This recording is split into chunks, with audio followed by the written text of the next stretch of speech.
Évidemment, travailler sur Racine, c'est l'envie de travailler sur cette langue, les alexandrins, qui pour moi sont un matériau du corps, un matériau physique. Il ne faut pas oublier que ce type de théâtre, son essence, c'est l'oralité, c'est d'être porté par des acteurs.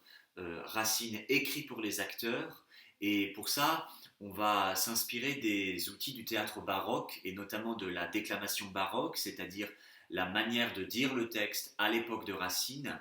On ne va pas être dans une reconstitution historique, néanmoins, on va utiliser des outils, notamment comme les accentuations, les accents toniques sur certains mots dans le vers, qui permettent de trouver le rythme du texte et comment ce rythme provoque le corps, s'inscrit dans le corps et fait se mouvoir le corps de l'interprète. Et pour moi, la raison d'être de ces alexandrins, c'est que c'est d'abord la partition rythmique et musicale qui fait se lever l'acteur. Il y a une tension énorme entre l'écriture de Racine et son époque. Son époque, elle est marquée par euh, une conception politique de la langue française qui va être une arme au service du pouvoir absolu, celui de Louis XIV. Louis XIV va utiliser la langue française pour asseoir son pouvoir divin.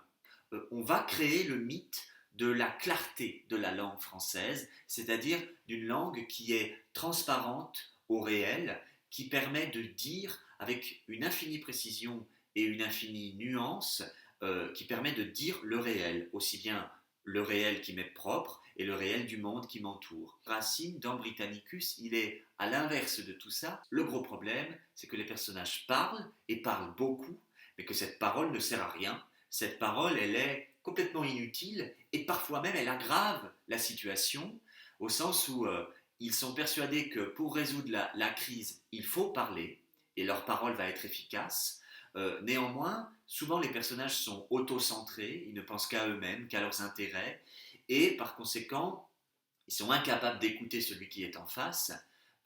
Et c'est comme ça que petit à petit l'étau se resserre et la crise éclate parce que on fait trop confiance dans le langage et que finalement ce langage est comme une espèce de glu, un sable mouvant qui empêtre les personnages plus qu'il ne les libère. Et c'est cette tension-là entre la volonté d'agir par le langage et le constat de mon échec, de mon inutilité, c'est cette tension-là dans chaque personnage qui m'intéresse et que j'ai envie de faire ressortir dans la mise en scène.